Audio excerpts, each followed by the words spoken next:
dia com paz no coração. Amém. Muito bom dia com calma no coração. Pedi a Deus aqui agora em poucos segundos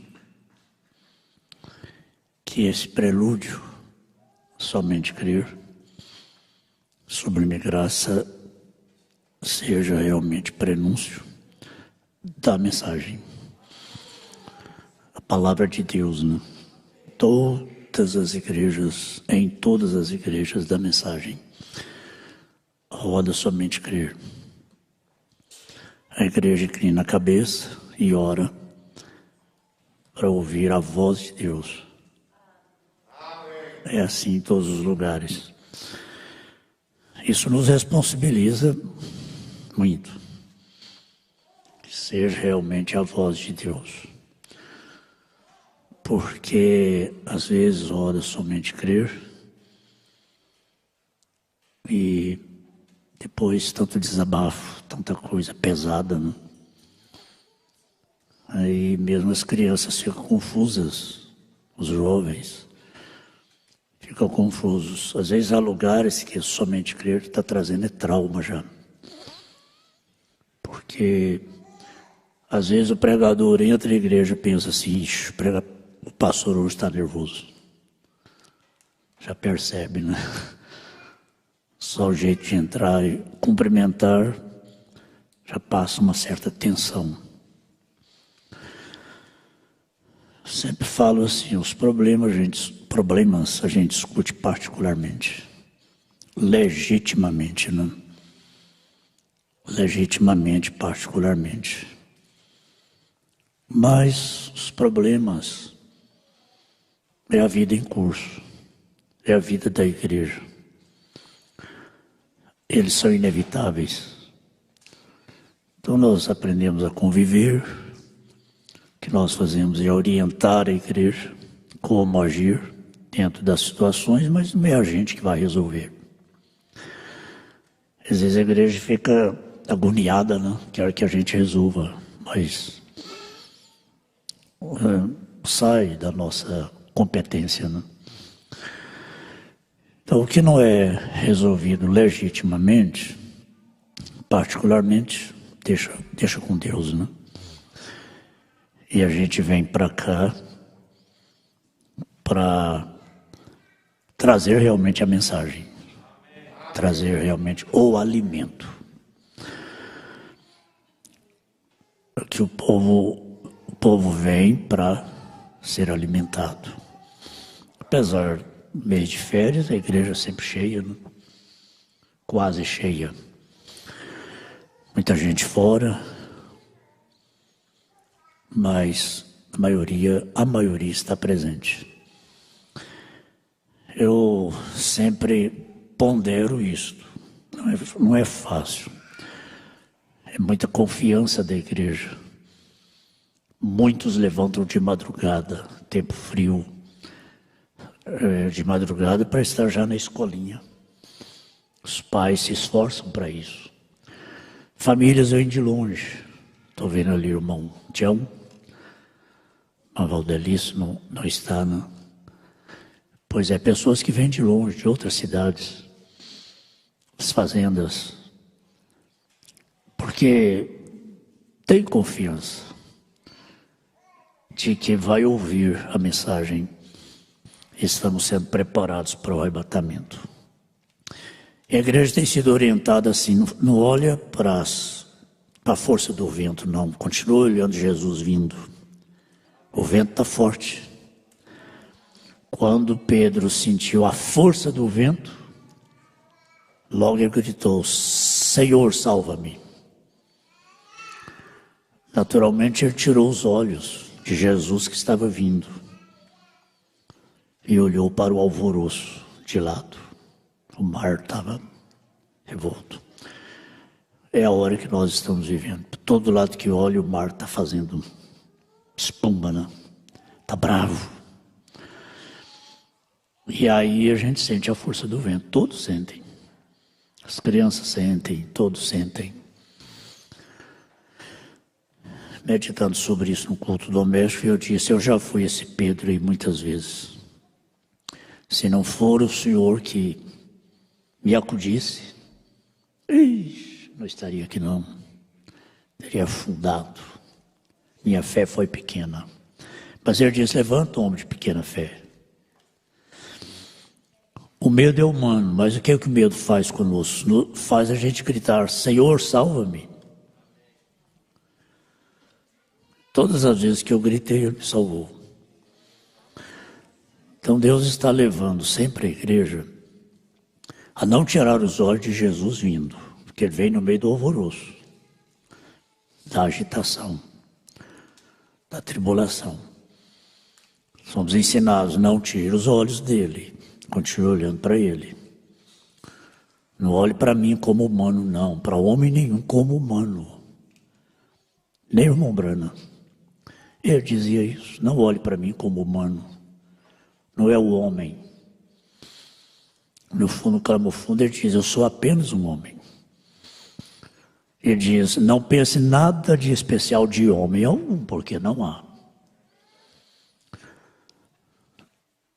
Se a gente pensa algo de muito especial sobre um homem, seja ele quem for, poderia ser o irmão Brana, a gente decepcionaria.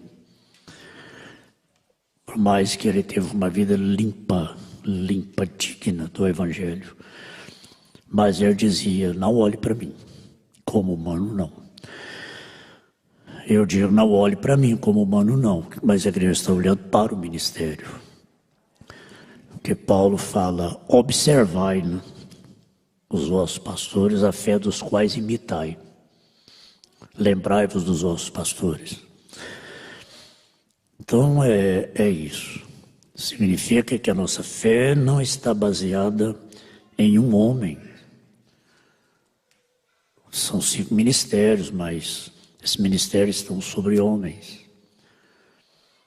Mas o nosso absoluto é a mensagem, é a palavra. Nela não há falhas, né? Mas em nós há.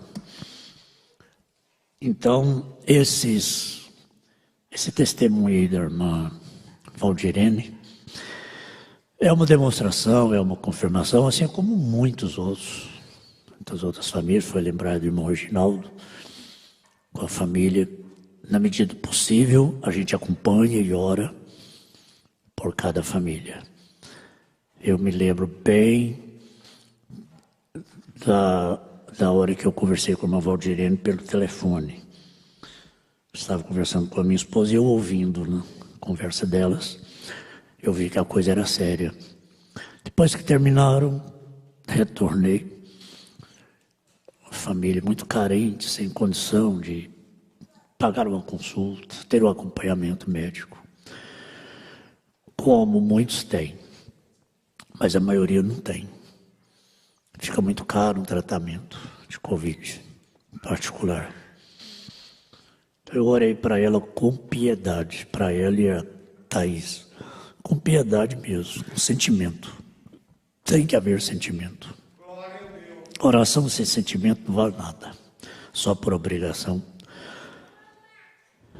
Aí eu me lembro, entre muitas coisas que eu disse, irmã Valdirene, o nome Isaías é muito mais forte que a Covid.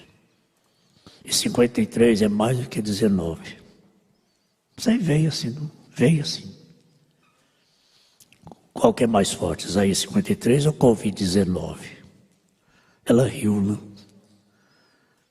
E a gente coloca Isaías 53 em cima de Covid-19, pronto.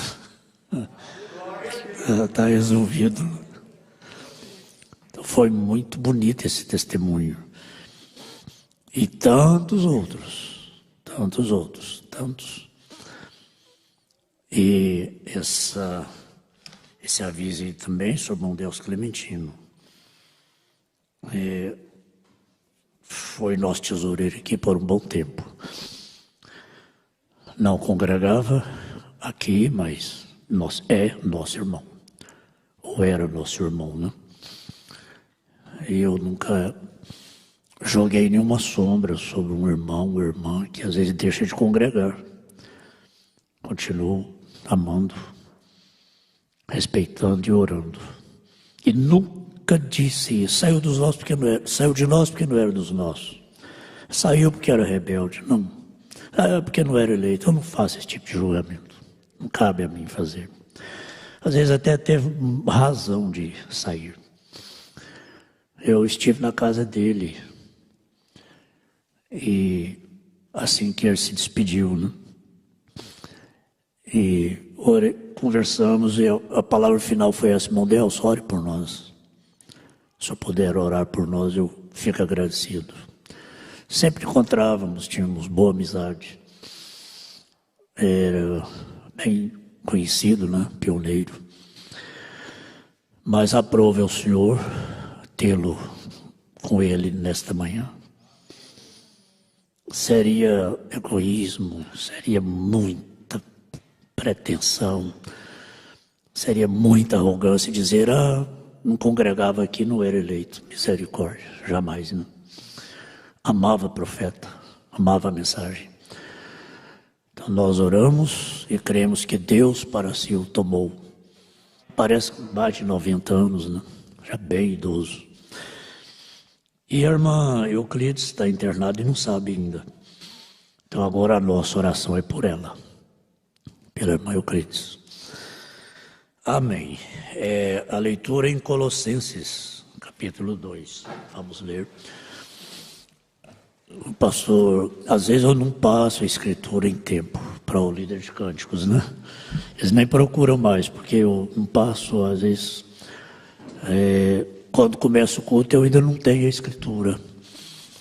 Estou ali ajuntando parágrafos e às vezes eu não separei ainda a escritura. Mas é Colossenses capítulo 2. As cartas de Paulo estão bastante vivificadas. E a Bíblia fica nova, né? Para nós. Quanto mais o tempo passa, mais próximos do arrebatamento, mais nova a Bíblia fica. As mensagens ficam. Porque quero que saibais quão grande combate tenho por vós e pelos que estão em Laodiceia, e por quantos não viram meu rosto em carne, para que os seus corações sejam consolados, estejam unidos em caridade e enriquecidos pela plenitude da inteligência para conhecimento do mistério de Deus, Cristo. Cristo é o mistério de Deus, em quem estão escondidos todos os tesouros da sabedoria e da ciência. E digo isso para que ninguém vos engane com palavras persuasivas, porque ainda que esteja ausente quanto ao corpo, contudo, em espírito estou convosco, regozijando-me e vendo a vossa ordem e firmeza da vossa fé em Cristo, que é o mistério de Deus. Repetindo versículo 5. Porque ainda que esteja ausente quanto ao corpo, ausente fisicamente, contudo em espírito estou convosco, regozijando-me e vendo a vossa ordem e a firmeza da vossa fé em Cristo. Em Cristo. Como, pois, recebestes o Senhor Jesus Cristo, assim também andai nele, arraigados e sobreedificados nele, e confirmados na fé, assim como fostes ensinados, abundando em ação de graças. Ação de graças, louvor. Abundante, né? Louvor abundante. Arraigados e sobreedificados nele, confirmados na fé, assim como fostes ensinados, abundando em ação de graças. Tente cuidado para que ninguém vos faça presa sua, por meio de filosofias e vãs sutilezas, segundo a tradição dos homens, segundo os rudimentos do mundo e não segundo Cristo, porque nele habita corporalmente toda a plenitude da divindade. Amém. Até o verso 9. Senhor, que cada irmão, irmã, jovem, crianças, os jovens, as crianças, todos, possam voltar dessa escola dominical nesse dia, sentindo a recompensa de ter vindo, sentindo a gratidão pelo que ouviram, ao retornar para suas casas. Valeu a pena ter levantado de madrugada. Ouvimos a palavra de Deus. Assim seja sempre, Senhor. Deste púlpito possa fluir a palavra com virtude, com poder para a cura divina, que é um dos sinais que acompanham a palavra. Que a cura divina esteja sempre presente neste lugar. Que muitos outros testemunhos possam vir. Tudo para a glória do Senhor. Tudo para a edificação da igreja do Senhor. No nome de Jesus Cristo nós oramos. Amém. Podem sentar, irmãos.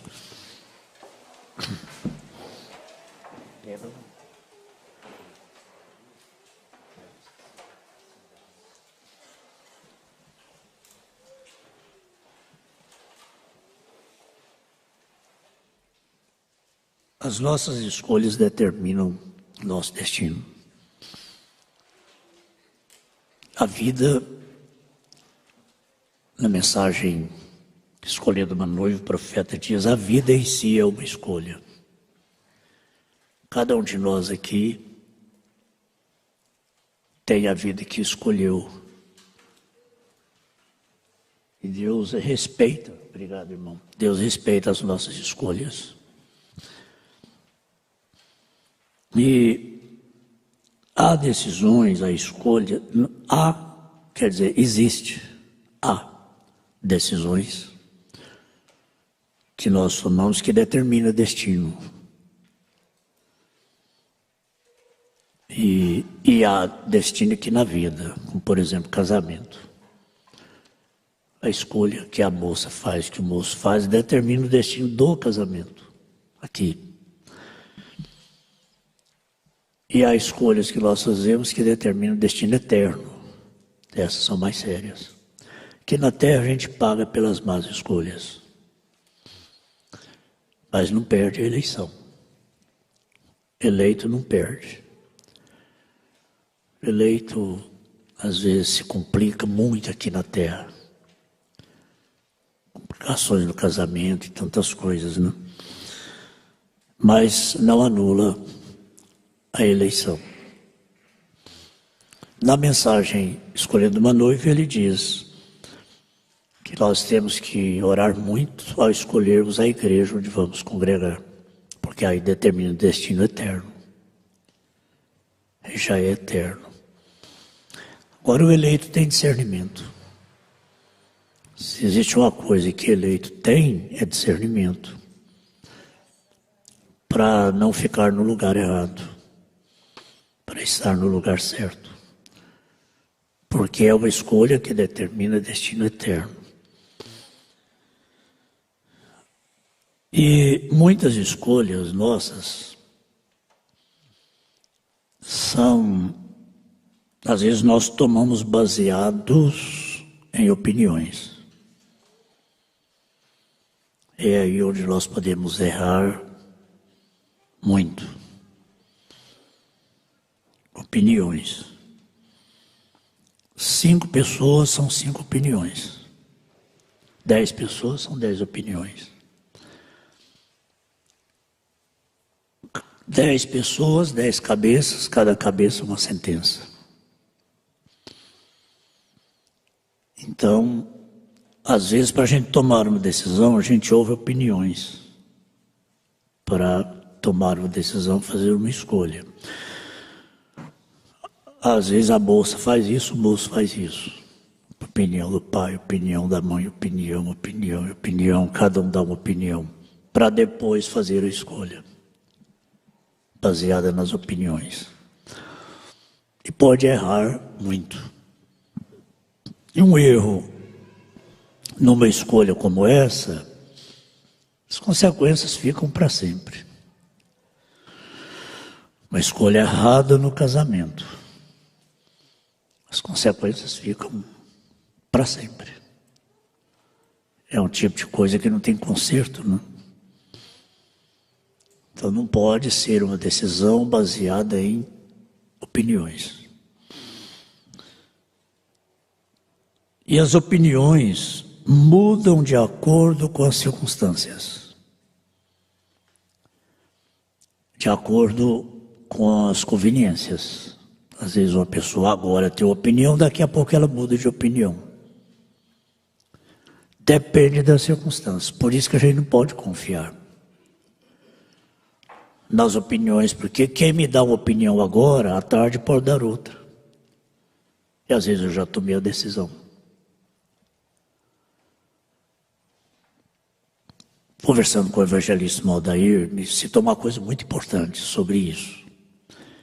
Foi ele quem me citou isso. As opiniões são baseadas nas circunstâncias. Aí ele deu o exemplo. Quando Paulo estava indo naquele barco para Roma, e começou lá aquela tempestade, ficaram dias no meio da imensidão, sem saber onde estavam, dia e noite. Foi acabando o alimento, o povo parou de comer, só desespero, perdidos no mar. O barco sendo açoitado de um lado para o outro, e Paulo estava preso, algemado. Ele era um dos presos que estavam indo. E o anjo do Senhor falou com ele: fala para todo mundo alimentar, porque ninguém vai morrer. E aí ele orou, acalmou o povo, acalmou o comandante. E aí todos alimentaram. Mas até aquele momento ali, meu Deus, cada um falava uma coisa: vai morrer mesmo, vai afundar mesmo, não, não vai afundar, não vai. Faz isso, faz aquilo, joga água, faz isso. Vamos jogar o peso que está no navio no mar, ao mar. Cada um falava uma coisa. Logo Paulo disse: calma, vamos alimentar. Já tem muitos dias que ninguém come nada. Vamos alimentar, vamos orar, porque ninguém vai morrer. Aí acalmou. Quando chegaram na ilha de Malta, Paulo catando ali alguns gravetos, né, para acender o fogo, uma cobra venenosa que não dava tempo não. E que recurso teria ali? Paulo levantou a mão, a cobra estava pendurada em sua mão. Ele jogou ela no fogo, né? Aí o povo disse: esse homem é um amaldiçoado, hein? Escapou do mar, agora a cobra pega ele. Esse homem presta mesmo, não, tem que morrer mesmo, né? Algemado, preso. Agora escapa do mar e é o único que a cobra pegou. Esse homem não tem jeito mesmo, não. E aí ficaram olhando para ele: vai cair, vai cair, vai cair. Paulo continuou do mesmo jeito, só jogou a bicha no fogo e continuou. Quando viram que não teve nada, as opiniões mudaram. Ah, esse homem é um Deus. Já queria adorar Paulo. Poucos minutos era um homicida, né? Um homicida, é um homem amaldiçoado esse aí. Daí a pouquinho esse homem é um Deus. Vamos adorar esse homem. Viu como as opiniões mudam?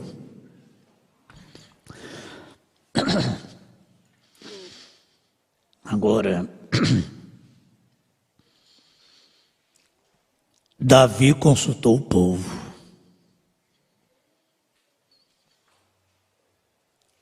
Então, há decisões que não é o povo que toma. Muito perigoso isso. Davi consultou o povo ao invés de consultar Deus, através do profeta. A voz de Deus estava com o profeta. E a intenção dele era muito boa, nada mais justo do que trazer a arca de volta. Era o tempo certo. O tempo era certo. O que mais estava certo ali? O tempo estava certo, a pessoa era certa. O rei, né? Ungido. E aí ele consultou o povo, aí o povo aplaudiu e vamos Davi, é isso mesmo. Só que o povo esqueceu da maneira. Tudo ali estava certo, mas Davi fez aquilo de maneira errada. E trouxe o que para Israel? Morte. Davi não tinha que consultar o povo. O povo ia seguir a ele. O que ele fizesse, o povo ia seguir. A coisa que não é responsabilidade do povo, é responsabilidade do guia, do líder. Não tem que cobrar isso do povo. O que Davi fez foi jogar uma carga em cima do povo que não era do povo. Aí o povo errou. Deu a opinião errada para ele. Então, como disse para um irmão essa semana, isso tem que ser feito. E a maneira é certa, a pessoa é certa, mas tem que ser no tempo certo. Por exemplo, o marido precisa fazer uma confissão para a esposa. Quer dizer, a maneira é certa, a pessoa é certa. Não adianta confessar para o pastor. Essa confissão é a quem deve. Confissão se faz a quem deve. Claro, lógico.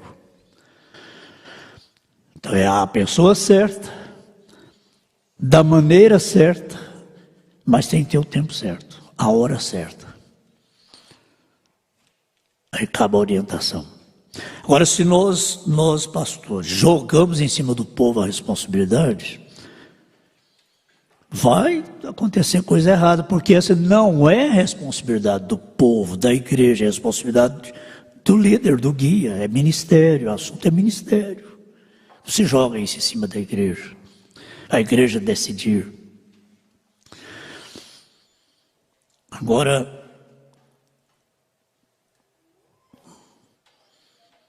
nós estamos, a noiva de Jesus Cristo está passando por uma hora de agitação do mar, turbulência. E é uma hora muito perigosa. Na turbulência, a igreja pode precipitar, fazer muita coisa errada. E justamente numa hora de turbulência, que o barco está batendo para lá e para cá, aí cada um começa a falar uma coisa, cada família fala uma coisa, outra família fala outra, outro fala outra, outro fala outra. Só vai fazer o que? Aumentar mais o desespero. Porque cada pessoa fala, mas sem saber se aquilo vai dar certo, se aquilo é certo mesmo, né? Aí as famílias se dividem. As opiniões dividem as famílias. Porque cada um pensa uma coisa e fala uma coisa. E aí, na própria casa, as opiniões são diferentes. Numa hora como essa, é preciso ouvir a voz de um. tem que ouvir a voz do comandante do barco. No avião, tem que ouvir a voz do piloto, do comandante. Antes de entrar na turbulência, o comandante avisa: vamos atravessar uma área de turbulência. Os tripulantes vão, sentam, colocam o cinto, todo mundo fica quieto, seguindo as orientações do comandante. Agora, pessoas, se cada um fala uma coisa, o comissário fala outra, o outro fala outra, outro fala outra, os passageiros vão entrar em pânico. Às vezes há situações que os passageiros nem ficam sabendo. E o piloto contorna a situação, especialmente na aterrissagem ou numa decolagem, especialmente na aterrissagem. Às vezes o comandante tem que fazer coisa ali por sua conta própria, sai do controle da torre, né? É uma hora de muita tensão, a hora de pousar. Agora, se está lá em cima, acontece alguma coisa, o piloto sabe que vai dar tempo de pousar. Aí ele fala, dependendo da maneira que ele fala, ele apavora os passageiros. Aí se ele fala uma coisa, o piloto fala outra, os comissários falam outra, meu Deus, vai entrar tudo em pânico.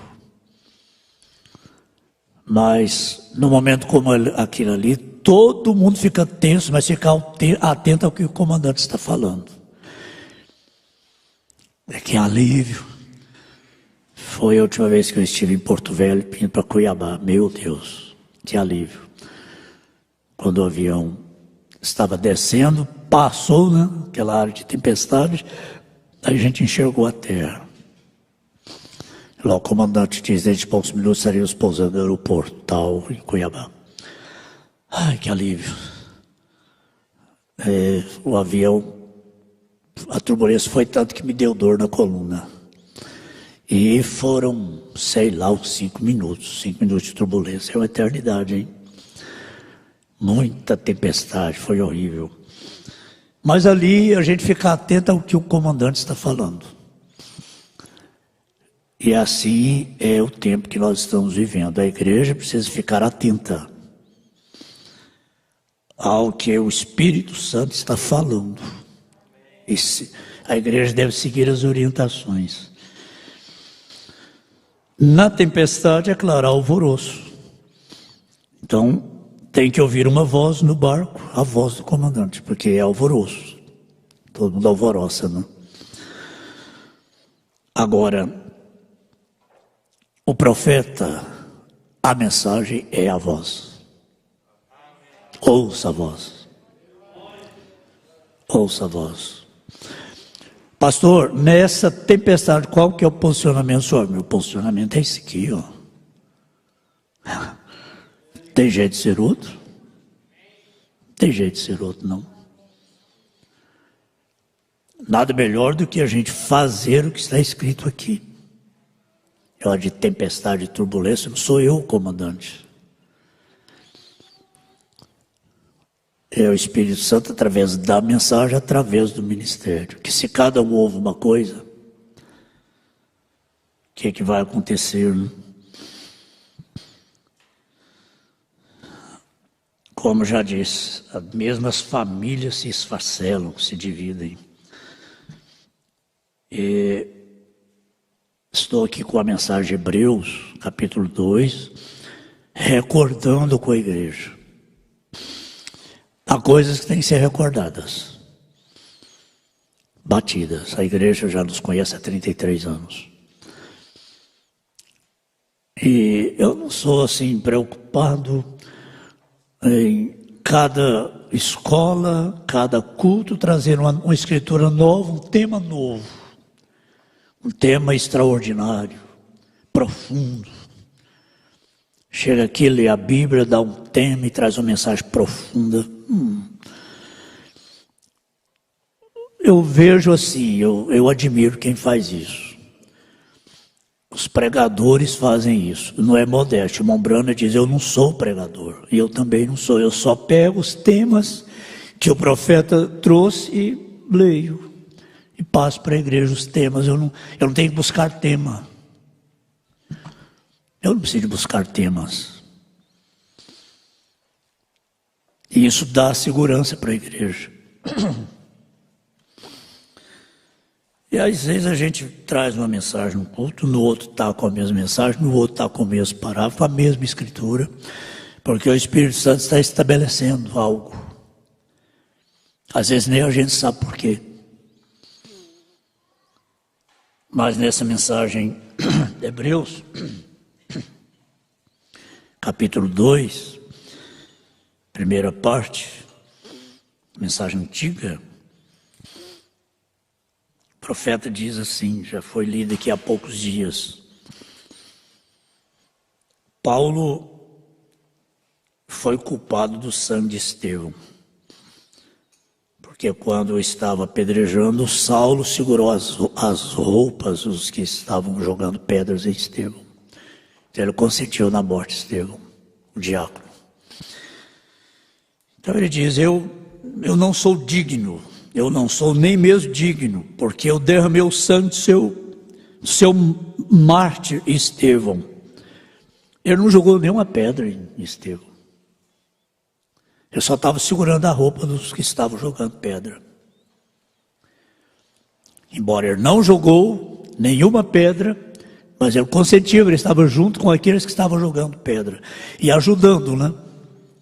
Participando, quer dizer, ele foi cúmplice. Porque ele participou, ele testemunhou.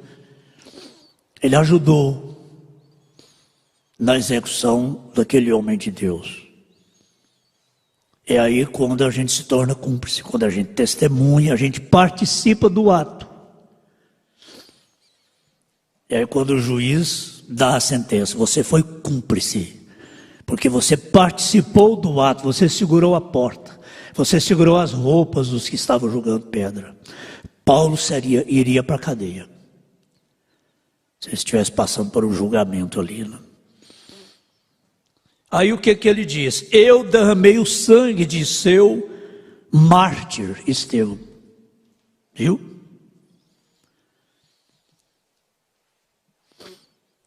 Aí ele diz assim, porque ele testemunhou aquilo. Desculpa. E se você testemunhar qualquer coisa, você é tão culpado como se fosse um participante daquilo. Então, se testemunharmos, digamos, se eles não deveriam ter feito aquilo, isso e aquilo outro. Cuidado com o que você diz.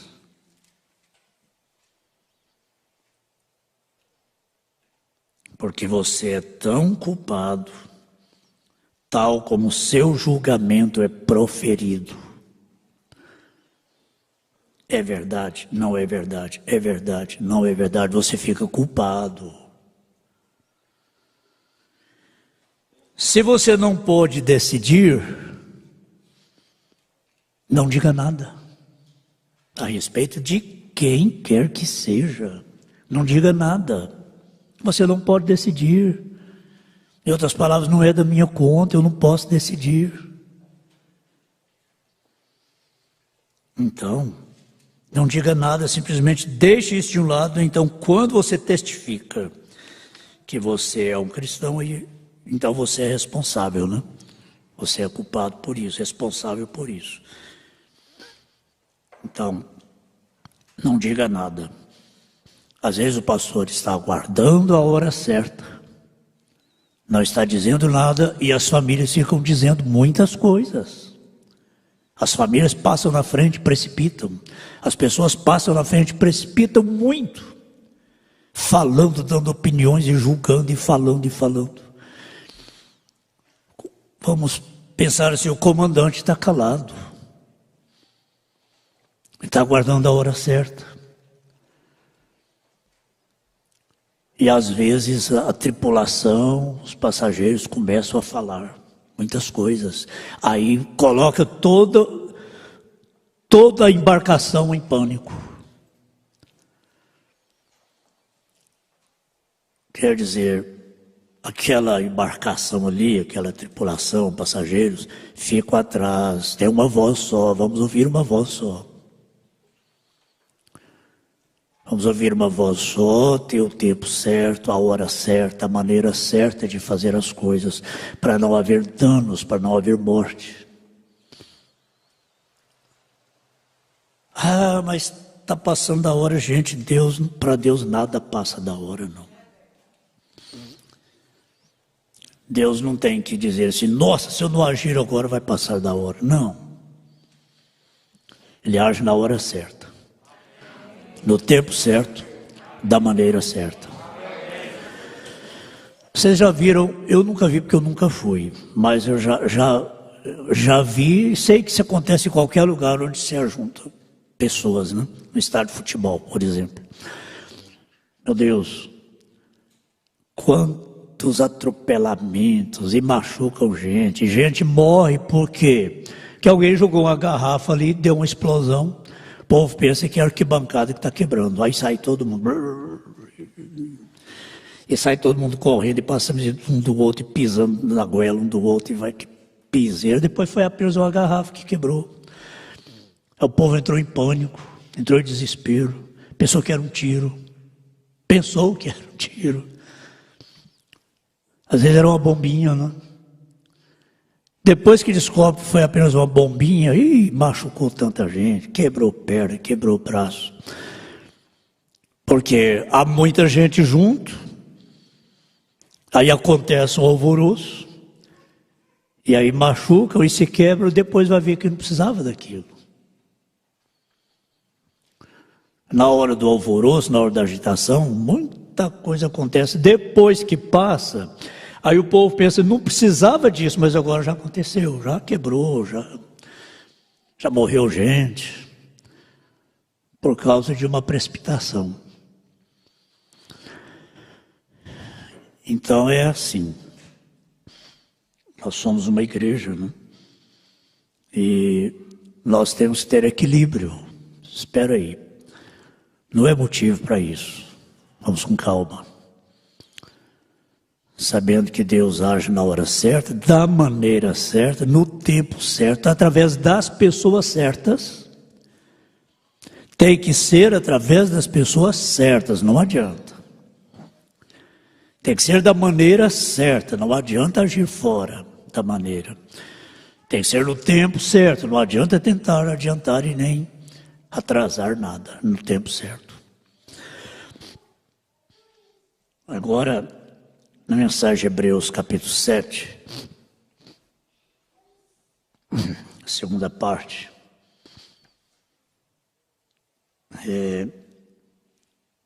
eu achei interessante uma consideração do profeta aqui no parágrafo 38. Aí nós vamos ler um pouco mais nessa escola dominical. Assunto que é muito importante.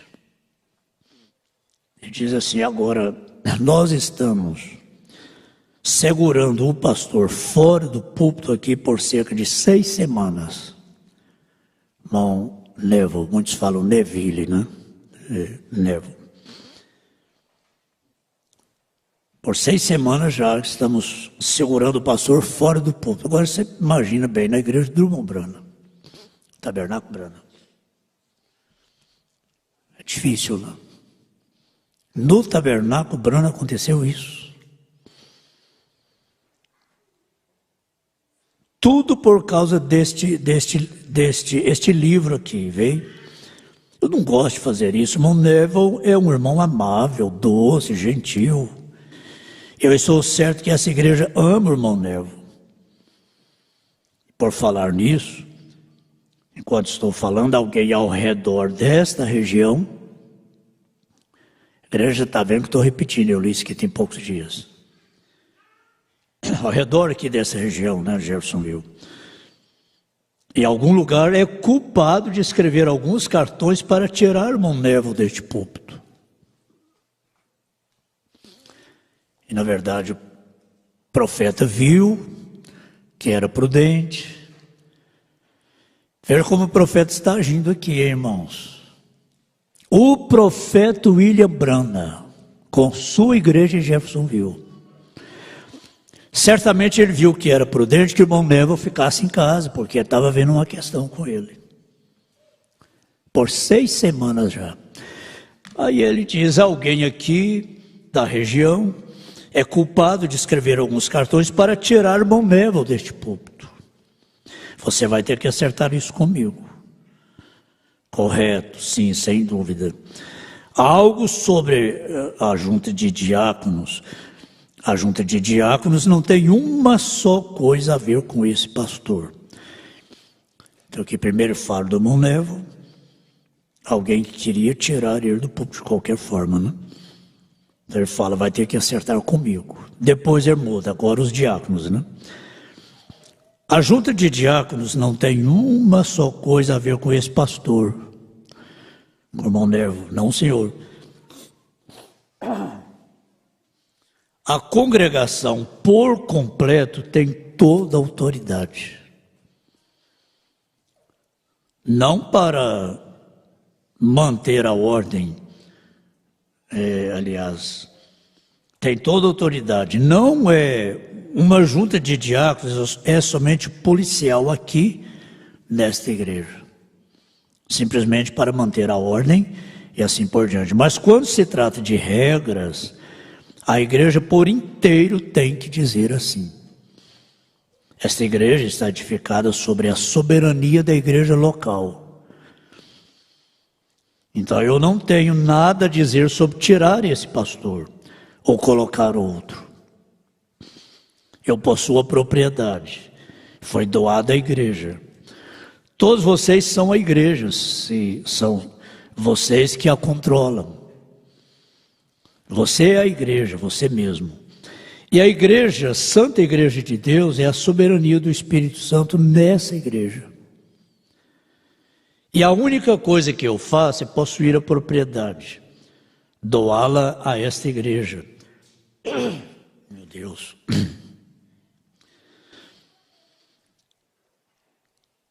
Como dar uma igreja, como dar uma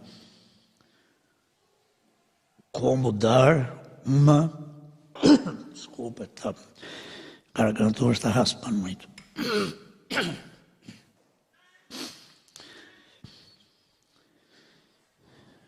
E a única coisa que eu faço é possuir a propriedade, doá-la a esta igreja, como dar uma igreja e é livre de impostos. A igreja é livre de impostos. E a igreja elege seus próprios pastores. Veja como o irmão Branham magnifica a soberania da igreja, né? Eu não tenho nada a ver com isso. E a única maneira pela qual este pastor poderia sair seria o pastor decidir por si mesmo sair, ou a maioria dos votos da igreja teria que dizer, troque o pastor. Todos os anos a gente dá essa oportunidade para a igreja 2 meses antes de dezembro, para a igreja sugerir que troque o pastor. Nós damos essa oportunidade. Então, só existe 2 coisas, né? A única maneira pela qual este pastor poderia sair seria o pastor decidir por si mesmo, dizer, eu estou renunciando. A igreja vai escolher o outro, porque eu não vou continuar. Seja lá por qual for o motivo. Ou então a igreja dispensar o pastor. Trocar, né? É a única maneira. Nenhuma junta de diáconos pode fazer isso. Não é a junta de diáconos que se reúne para trocar o pastor. Não. A junta de diáconos somente mantém a ordem e as coisas na igreja. E eles têm um voto, né? Claro, cada um tem seu voto. Eles também votam neste caso. Os administradores, eles não têm nada a ver com isso, só consertam a igreja. Quer dizer, não é os administradores que reúnem para trocar o pastor ou o que for. o papel deles na igreja é consertar a igreja, parte administrativa, financeira. Eles não podem fazer. Toda a junta de administradores se reúne e diga: nós construiremos isso, nós faremos aquilo. Então, eles têm que perguntar aos tesoureiros se eles têm o dinheiro para fazer aquilo. Olha como o profeta coloca cada coisa no lugar, né? Os administradores nunca podem fazer isso. Só nós decidimos que vamos trocar o pastor. Não, isso é a igreja, né? Os administradores também, como igreja, dão o seu voto. Mas se há alguma reclamação contra qualquer membro, se um membro tem uma reclamação contra outro, ou algo errado, você está suposto a ir até aquele irmão, você mesmo, e falar com ele. Você e ele sozinhos. Então, se eles não receberem isto, então a próxima coisa que acontece, você toma um dos diáconos ou alguém e vai com você até aquele irmão. Então, se ele não te receber, então você vem aí e conta a igreja. Então, se ele não receber a igreja, então a Bíblia diz: considere-o como gentil e publicano, correto. Agora, esse você aqui, quem é que o irmão Branco está se referindo? Né? E qualquer pessoa que conheça uma pessoa culpada e você não vai a ela e fala, então você é parte da igreja de Deus e vai responder por aquele pecado. E qualquer pessoa, então, tem uma reclamação contra um diácono, ou contra o diácono ou alguém na igreja, isso requer 3 pessoas. 3 pessoas viriam e diriam, testemunhariam a boca de 2 ou 3 testemunhas: venha e diga ao pastor. Quer dizer, não é os membros que vão resolver isso, não. Vem, fala com o pastor. Se há uma queixa contra um diácono, sempre nós orientamos: então procure o presidente da junta, procure o pastor, que haja 2 ou 3 testemunhas, para que esse diácono tenha a oportunidade de acertar ou agradecer o trabalho dele. Então, se há uma queixa contra o diácono não é um homem justo, um homem perfeito. Ele não é um homem perfeito. Ele deve sustentar o ofício de um diácono irrepreensível, e então encontrar-se irrepreensível. 1 Timóteo 3, todos sabem.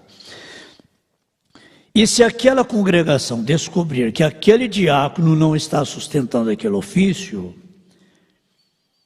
ele toma 3 com ele e leva isso ao pastor. Está vendo com a maneira certa? Ao pastor. Não é os membros ali fora tentar resolver os problemas, não. Uma irmã chamará outra num canto ali fora e tentar repreender a irmã. Isso não se faz. Ou chamar o irmão ali fora para poder repreender. Não se faz dessa forma. Tem a via correta, né? Então, traga ao pastor. E é pedido aquele diácono que fique em casa durante a noite. Nesse dia aqui, já tinha aí umas quantas semanas que o irmão Neville estava em casa, porque o assunto estava sendo tratado. Eu fui pensando na igreja do irmão Branham. Que coisa, né? Agora, nesse caso, vem 2 ou 3 diáconos ao pastor e traz ao pastor uma questão, que esse diácono está agindo errado, ou qualquer obreiro, né? É pedido aquele diácono que fique em casa durante a noite. Então o pastor vem, reúne a congregação, dá a queixa para a congregação. Se a congregação votar para que o diácono continue, o diácono continua. Penso que essa mensagem deve fazer parte do kit, né, irmão Gerson? Do diaconato. A ordem da igreja, perguntas e respostas, Deus em simplicidade, né? Deus em simplicidade dos selos, a ordenação, e deve incluir essa também, o kit. Quando for convidar um diácono, ele ler tudo isso, para ele tomar consciência da sua responsabilidade. Então, 2 ou 3 traz para o pastor reúne a congregação, dá a queixa. Então a congregação vai decidir se perdoa. Se a igreja perdoar, o diácono continua. Se não, se a igreja votar para que o diácono seja dispensado, eles elegem um novo diácono naquela mesma noite. No entanto, nenhuma pessoa tem nada a fazer nisso. É a maioria das pessoas. Sim, Senhor. Se 20 votarem por ele e 21 votarem contra ele, ele sai. 50% mais um, né? Então. 20 vota por ele, 21 vota contra ele. Então ele sai. E vice-versa. Essa é a soberania da igreja local. E então, cada um dos membros tem uma palavra na igreja. Qualquer coisa que aconteça errado, então eles podem se reunir. E a única coisa que eles têm a fazer é estar perante Deus, para que eles estão absolutamente cientes que nada impede o movimento da igreja. Assunto de escola dominical, estudo, a igreja tomando consciência da soberania, né? Mas a total responsabilidade, só um minutinho, é isso aqui mesmo. Mas a total autoridade da igreja é o pastor. Leia isso na Bíblia, veja se não é ordem da Bíblia, é exatamente certo. Não há ninguém acima do ancião, que é o pastor. Eu não tenho nada a ver com o que o irmão Nevo faz aqui. É com vocês, irmão Nevo. Se o irmão Nevo quisesse pregar a doutrina das testemunhas de Jeová, é com ele e vocês. Se ele quisesse pregar qualquer coisa que ele quisesse, aquilo é entre vocês e ele. Nessa altura o irmão Nevo estava em casa, né? É tudo. Se a congregação votar por ele ali para pregar aquilo, está tudo certo, é com ele. A única coisa que eu faço simplesmente é possuir a propriedade. Se alguma outra coisa acontece, que seja como tirar o pastor, e eles querem tomar um voto naquilo. Você não poderia pedir a um diácono para fazer aquilo. Você viria e me diria. Eu desceria, diria, se você quer tirar o pastor, diga-me por quê. Ele fez alguma coisa? O irmão Brana, no seu púlpito, no tabernáculo, falando com a sua igreja, o irmão Nevo em casa, e o irmão Brana enfrentando isso. Que coisa, né? Ele pensa assim, não poderia nunca acontecer um problema desse na igreja onde o irmão Brana estava. Ué. Que coisa, né? Agora veja a imparcialidade do profeta. Fala de irmão, fala do diácono e o pastor. O que ele fala do pastor? Então você viria e diria, se você quer tirar o pastor, diga-me por quê. Ele fez alguma coisa? Se nós o pegamos bêbado, ou nós o pegamos fazendo isso, ou fazendo algo que não era correto, você tem 3 testemunhas disso? 3 testemunhas disso? Sim, nós temos. As testemunhas devem ser provadas primeiro. Se são pessoas idôneas, pessoas de confiança, pessoas da comunhão, pessoas maduras.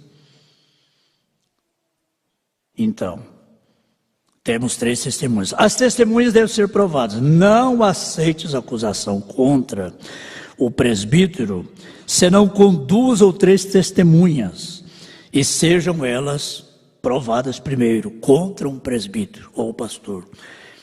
Então você tem que afirmar isso, que você viu isso, e provar que você viu isso. Então, se você viu, então aquele pecado é repreendido abertamente,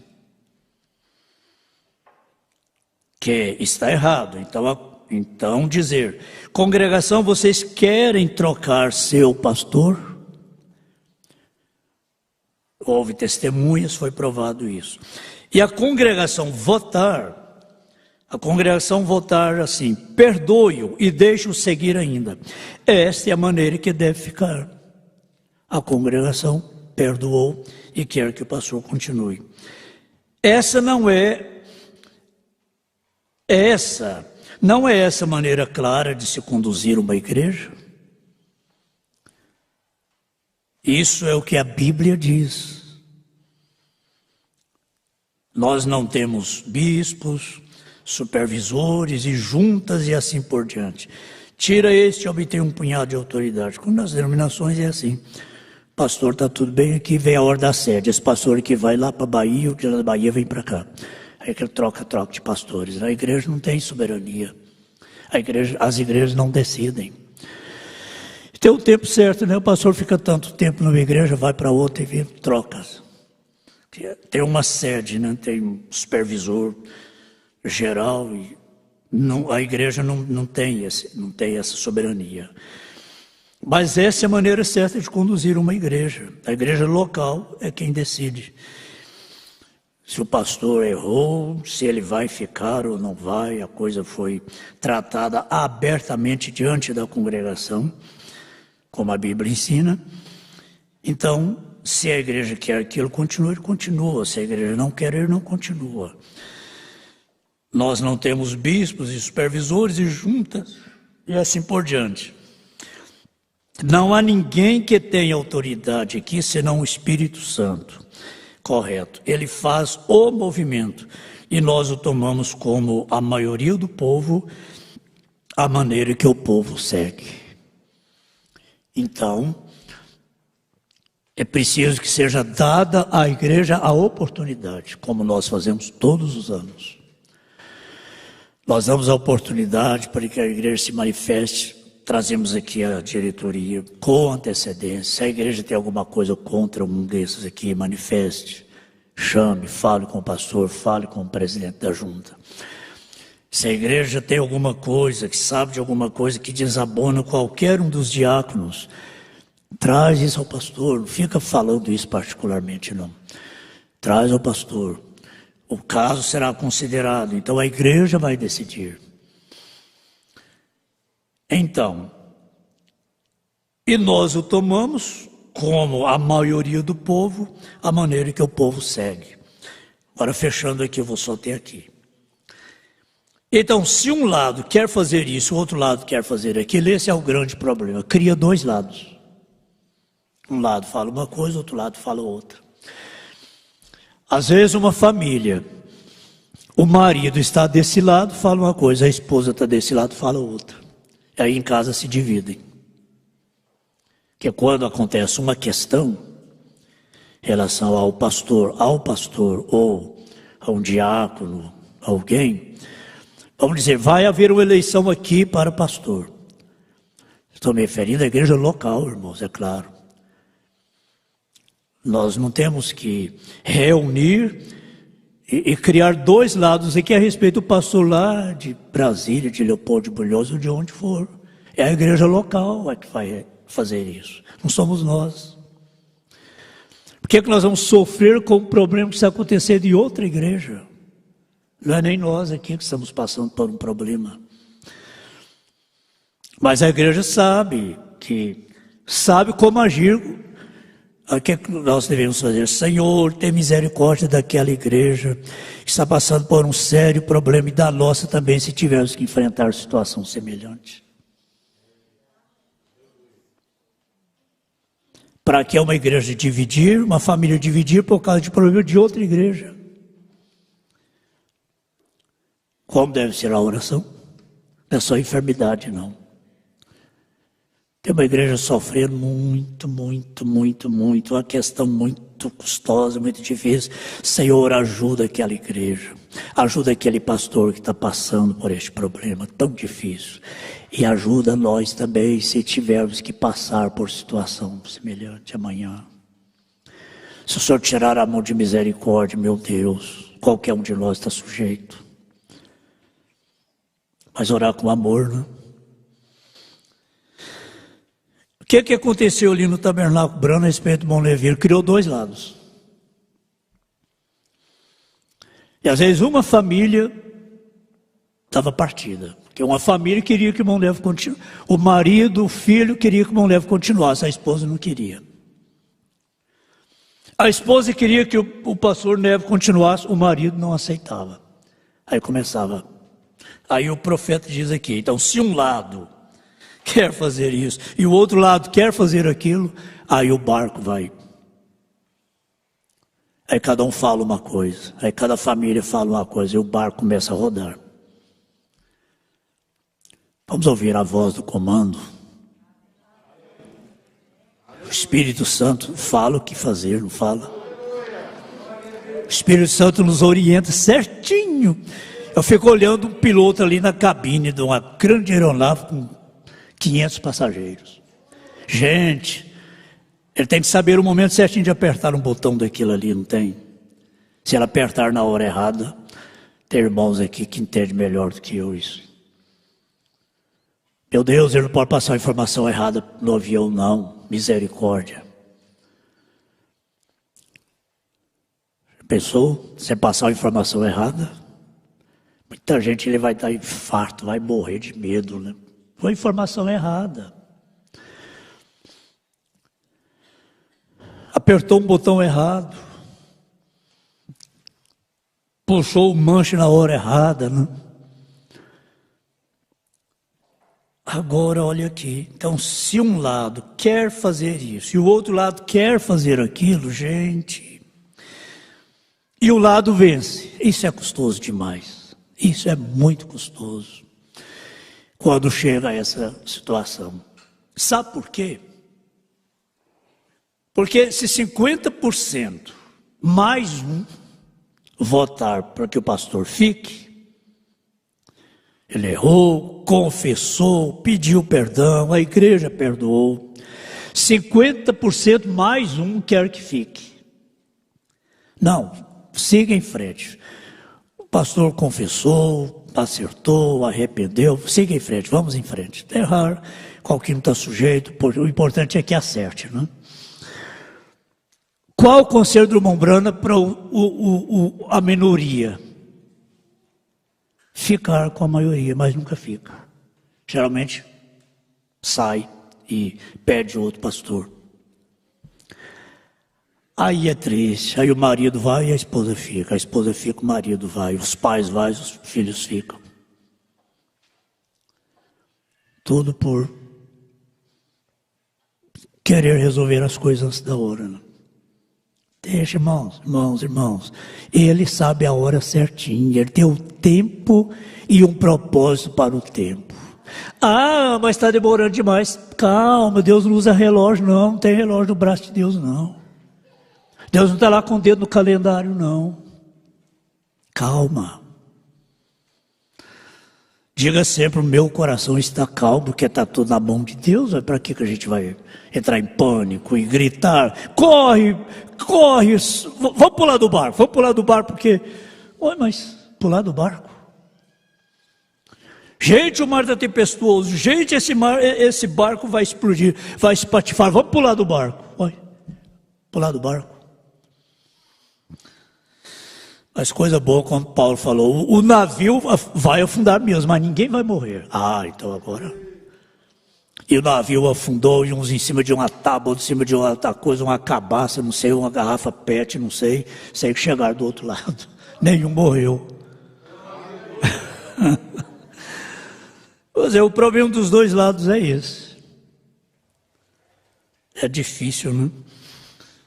O lado perdedor, o que faz acerca disso? Juntar-se bem ali com o resto deles e dizer, nós estávamos errados. Então nós seguiremos, porque o Espírito Santo tem feito a escolha exatamente certo. Oh, irmãos, isso aqui a gente tem que agarrar, não tem? Porque se a igreja passando por essa situação, amanhã a gente pode passar. Amanhã qualquer um de nós pode estar passando por um julgamento aqui, né? Então a igreja está sabendo como agir. É difícil, eu não me lembro de ter visto isso aqui não. A minoria, passar para o lado da maioria e esquecer o assunto. Geralmente não. Não, nós vamos pedir outro pastor. Não, nós vamos embora. Não. E aí viram famílias dividem, adoecem literalmente, criam ansiedade extrema. Aí vem nódulos e vem depressão e vem tanta doença. E o que o diabo quer é ver o povo doente, é ver o povo doido perdendo a mente. O diabo trabalha em cima disso. É ver os jovens revoltados, perdendo a mente, adoecendo da mente, casais separando, famílias dividindo. Não, essa igreja aqui todo ano tem oportunidade. Esse ano nós vamos dar mais ênfase a essa oportunidade que a igreja tem. Nós não temos esse espírito, jamais. Eu estou aqui, até que ninguém me tira. Eu chego a pensar assim, se 50% mais um, 50% mais um voltar para mim ficar, eu prefiro pedir a toda a igreja que escolha outro. Se eu tiver que enfrentar essa situação por um motivo que ninguém sabe. Às vezes, sei lá, quantos motivos. Mas eu tenho isso. Se 50% da igreja quer outro pastor, 50% quer que eu fique, eu prefiro que toda a igreja escolha outro, aí eu renuncio. Falo, olha, não vote em mim porque eu estou renunciando. Mas não precisa da igreja dividir, não. Eu estou renunciando, a igreja decide, né? Mas se for para a igreja ficar dividida, 50% do meu lado, 50% de outro lado, eu entrego, renuncio. Eu não dou trabalho para a igreja. Eu não daria trabalho para a igreja. Eu não deixaria chegar a esse ponto. Eu tenho essa consciência. Eu não faria isso com a igreja, né? Eu quero estar aqui enquanto eu for uma bênção para a igreja. Enquanto eu for digno da confiança da igreja. E a igreja tem que ter um pastor que ela possa confiar a tal ponto de dizer assim, nós estamos numa situação que o Espírito Santo vai falar através de uma pessoa. Nós vamos ficar todo mundo calados. Deus vai falar através de um. Mas às vezes esse um está calado e a igreja está falando. Eu não participo de site, eu não participo de grupo de WhatsApp, eu não participo de Instagram. E a igreja está falando, as famílias estão falando. Estão fazendo julgamentos pesados. O pastor está calado, está esperando Deus falar. E as pessoas estão falando, as pessoas passam na frente, as pessoas adiantam. E aí começa a fazer alvoroço na igreja. Então a igreja tem que ter um pastor que ela possa confiar assim, ó, Deus fala conosco através do ministério. Através do pastor nós temos que ficar calados. Enquanto ele estiver calado, vamos ficar calados. Não é isso aqui? Cuidado com o que você diz, você fica responsável. Depois você vai parar na frente do juiz, vai parar na frente do promotor, vai parar na frente do tribunal. Você fica falando coisas que você não pode decidir a respeito de uma pessoa. Você fica falando, você vai parar na frente do tribunal. O acidente lhe separa e testemunha, depois você vai ter que ir lá no juiz. Você viu, você é testemunha do acidente. Você vai ter que falar tudo agora. Para que a gente se envolver em acidente, quem está certo, quem está errado? Bateu ali, o irmão corre lá, não, eu vi, ó, esse aqui está errado, esse aqui está certo, esse aqui está errado. Você vai parar lá no tribunal. Né? Para que isso? Então, a situação, a gente está obedecendo isso aqui, ó, fique calado, você não pode decidir, cala. Fica quieto, seja com Deus, pronto. Ainda que a gente seja considerado assim, quem cala consente, não tem problema não. A gente está sujeito a todo tipo de julgamento. Não é, a igreja sabe que não é quem cala consente, não é. Então a gente tem que falar tudo que a gente sabe do mundo, para não consentir. Pessoa, se for falar tudo, fala do presidente da República. Gente, não faz isso não. A gente não pode decidir. A gente não é político. E assim por diante. Então, nós não temos essas mensagens aí, ó, para ler só para pregar, não. A gente estuda as mensagens. Então, a gente estuda e coloca em prática a mensagem. A igreja é testemunha disso. Eu estou colocando em prática isso aqui, ó. Hebreus capítulo 2, primeira parte, parágrafo 4, anote aí. Anote aí para a sua meditação. Então, se o pastor está calado, aí a irmã, mas eu tenho que falar no Instagram, eu tenho que falar, eu tenho que testemunhar, eu tenho que falar. O irmão, não, mas eu tenho que falar, não, mas eu faço parte de um grupo que fala, mas eu faço parte de outro grupo que fala. Você vai se complicar muito e vai complicar a vida de outros.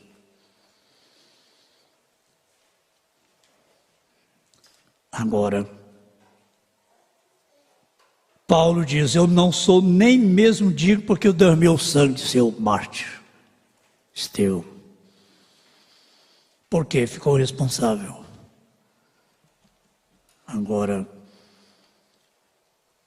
voltando aqui a Colossenses, para nós despedirmos.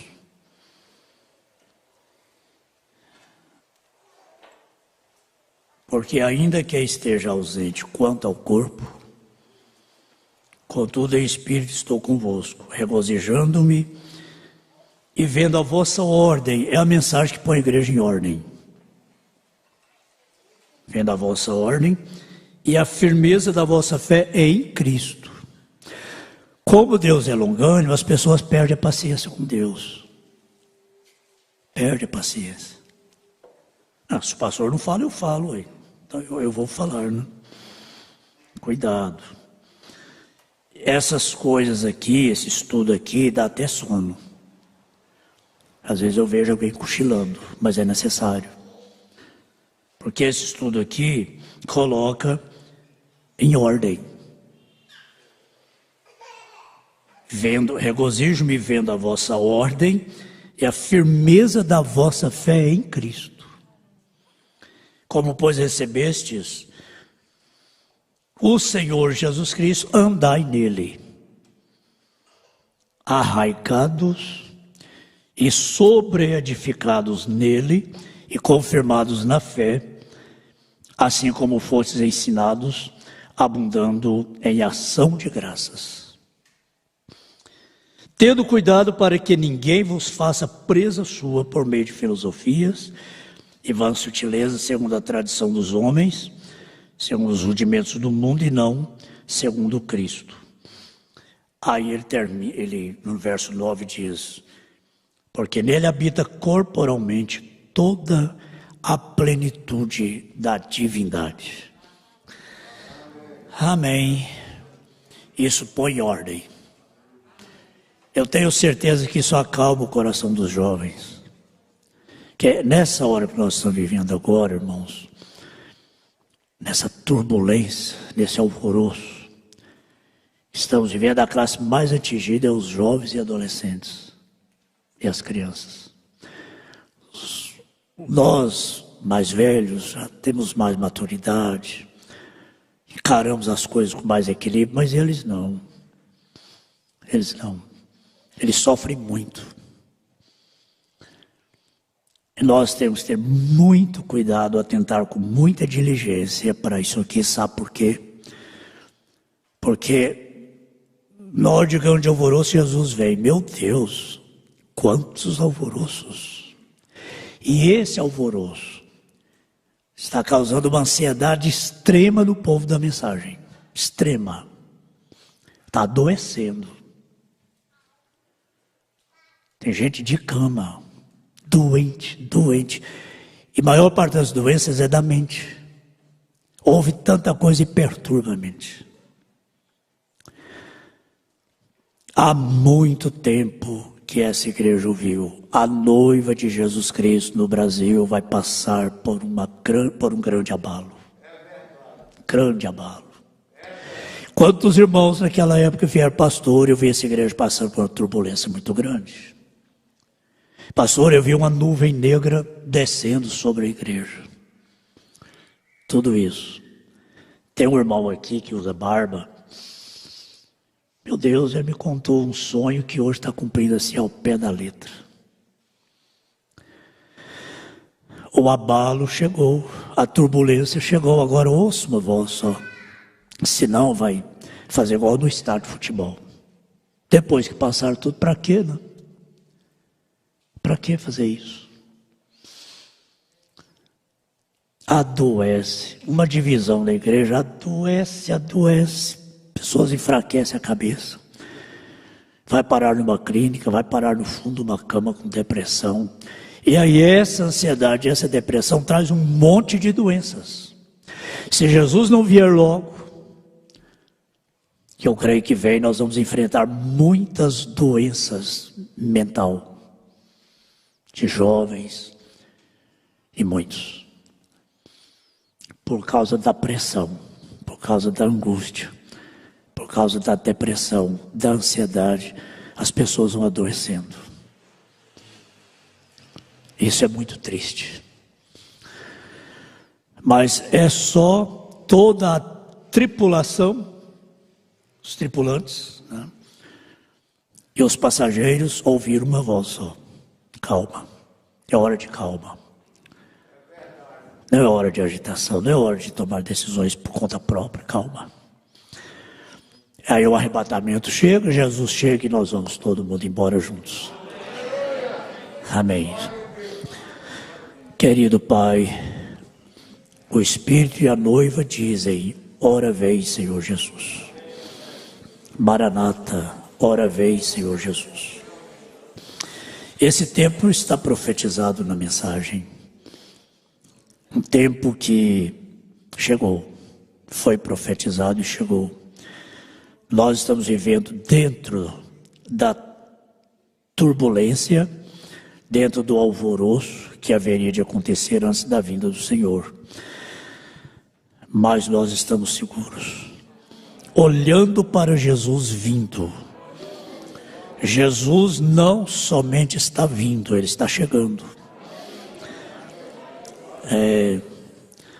Às vezes a Jael, o Estevão, sai lá de Ribeirão Preto, diz: pai, estamos saindo. Estamos em Uberaba, estamos em Uberlândia, está vindo. Mas é tão bom quando diz: pai, nós já chegamos em Anápolis, estamos chegando. Nossa, que bom. Então nós podemos dizer: Jesus está chegando já. Aleluia. Não está vindo não, já está chegando. Oh, graças a Deus. Quer dar graças a Deus por isso? Dê graças a Deus por isso. Quanto mais o alvoroço aumenta, mais nós dizemos: Jesus está chegando. Eu não estou olhando para o alvoroço, não. Eu estou olhando a Jesus chegando. Graças a Deus, aleluia.